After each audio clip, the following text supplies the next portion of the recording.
Coach, last night you thought of your offensive performance as okay. What'd you think of it tonight? Swung the bats a lot better tonight. A lot of harder contact and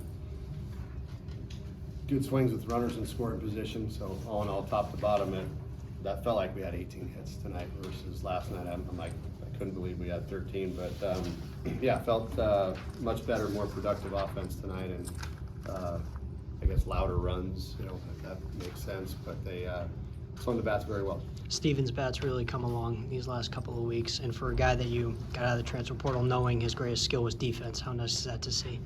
Oh, it's big. Not only you know, from the standpoint of team contributing, but just having him down at the bottom of the order, setting the table for the guys at top. You know, Campy being hit, and that's one of the negatives of Campy hitting the leadoff hole. Is the first time he comes up, usually there's nobody on base, but there's not going to be anybody on base. But it's important for those bottom guys to get on base, you know, later in the game. For when he comes up, he's usually pretty productive with guys in scoring position. So he's been getting on, and those guys at the bottom have been doing a good job getting on base and setting the table for those guys at the top. It's been big. Have you ever seen a college player hit a baseball 480 feet like Ian did tonight? Compton last night. I believe that was 450. Wasn't it? I don't know. Compton's ball hit last night was pretty dang hard too. So, but yeah, Boo knocked the snot out of that one tonight. That was impressive. So he continues to swing an extremely hot bat, and obviously the power numbers are going with it too. So it's been fun to watch him do what he's doing. Is there anything specifically mechanical wise that you tried to work on with him from his freshman to sophomore year? You know, that's probably a question for Goffey. More so, I know his lower half has always been kind of his key when he's firing his backside. It brings his hands along with it. You know, there'll be occasionally where he'll get fooled and the butt will go out and hands will go, and you know that happens on occasion. But you know, for him, it's staying in his legs and using his backside, and that speeds the hands up. But he's just gotten more physical. He's gotten stronger. I think there's a tribute to everything we're doing, weight room wise, lead up wise in the cage, all that type of stuff. Approach, talking about approach, staying on the baseball. He's getting a lot of hits the other way too, which is great. He's not just a pull happy kid. He's using the opposite field and driving the ball that way too. So I think that's just kind of a evolution of everything coming together for him that we practice, preach. Like I said, weight room, the strength is a big factor. Ted Henson, our strength coach, does a great job with those guys. So it's just all part of the development process, and he's taking it to heart and doing great. Ethan's first home run at the college level. What'd that mean to you to see that go out for him? I'm glad it went over. It was close. The last one he had like that, it hit the top of the wall, and I think of the last thread of the baseball and came back in. But was happy for him that got out. Kind of help him relax. He's got his first one out of the way, and that was a pretty cool moment. I know that you've kind of described him as like a steal in terms of recruiting, that you guys saw maybe something other people didn't. Looking back on he's almost done with his first season collegiately. What has he meant to this team, and how big of an asset has he been? You talking about Ethan? Yes. He's come in and done his job. We kind of got him before he had started developing, I guess, for lack of a better term, and just kind of saw something in him at a camp that we had out here that we really liked, and bat to ball we thought was tremendous, and fundamentally defensively he was pretty solid. And now to kind of see him putting it all together and starting to get more comfortable with each and every game out there. He goes through his typical ups and downs that they all do their first year, but he's got a bright future, and I think the fact that we got him here, we're obviously thrilled about that, and I think sky's the limit for him as long as he continues to work. And he's one of those guys that I'm anxious to see how his body transforms in a year from now.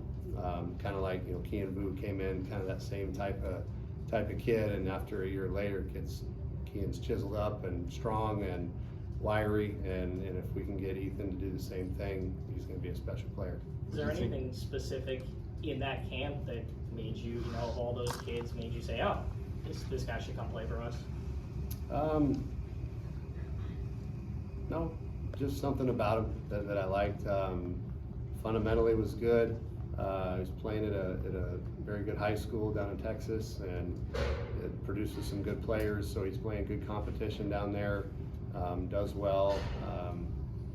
You know, just kind of talking about the game and his instincts, that type of thing, and then you know, watching him hit. And like I said, all this stuff was very, in my mind, fundamentally good. And I don't mean to embarrass the kid, but I'm like, you got right up next to him, and he has nothing but peach fuzz on his face, and you're like, the kid's not even shaving yet. You know, he's going to develop and get stronger and bigger. Like, those are things you kind of look at when you're talking to a 15, 16-year-old kid to see, okay, he's going to grow, he's going to get stronger, he's not tapped out.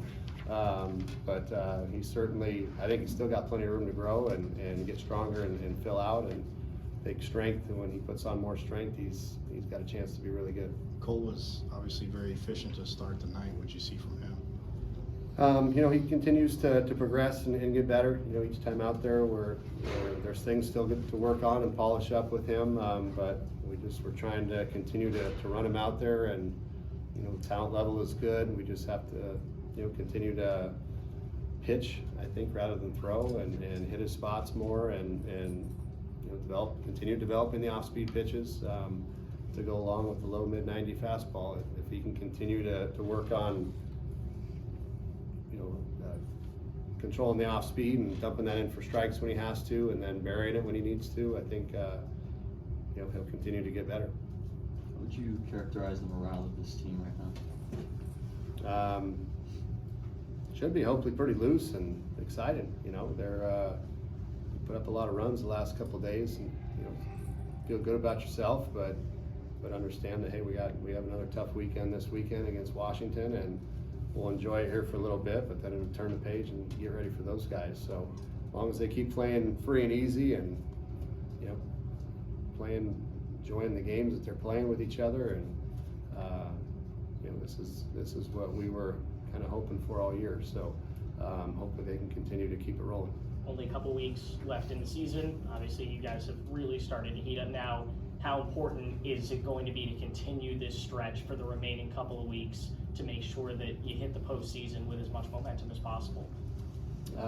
It's important for us to play well Friday. You know, beyond that, we're not looking beyond that. So we can't afford to. And I don't mean that tongue in cheek. I just mean that sincerely, we just got to worry about Friday. And we start looking ahead, that's when we get in trouble. So can't control any other game other than the next one we're playing, and let's go out and play well on Friday and get that one hopefully, and then we'll look at the one after that. But we can't afford to look beyond that right now. How do you foresee the pitching situation this weekend and with the arm usage in these couple of days? Well, Ben Jacobs will start on Friday.